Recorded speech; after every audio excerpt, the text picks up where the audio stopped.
শুভ দুপুর বন্ধুরা। তো আজকে আমার খাওয়া দাওয়া হয়ে গেছে, আর আজকে করেছিলাম ডিমের ঝোল ভাত, আর কিচ্ছু করিনি, এত গরম ওই জন্য তোমাদের সাথে আর শেয়ারও করিনি। তো খাওয়া দাওয়া হয়ে গেছে, এখন প্রায় 2:30টা বাজতে যাবে। তো এখন এই যে লিচু নিয়ে নিয়েছি, দেখো আলোতে বোঝাই যাচ্ছে না, এই কটা ছুলে নিয়েছি, কি মিষ্টি। এখানে আরো কতগুলো আছে, এগুলো আগে খেয়ে নিই, আবার যদি পারি তাহলে আবার ওই কটা খাবো।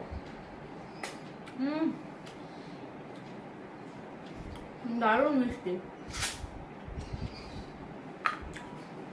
কারা কারা লিচু খেতে পছন্দ করে? আমার লিচু আম ভীষণ ভালো লাগে, কাঁঠালটা অতটা ভালো লাগে না, বাট লিচু আর আমটা হেভি লাগে। ভাবি আয়,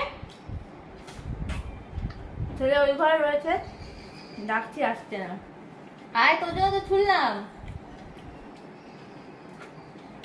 তো চলো,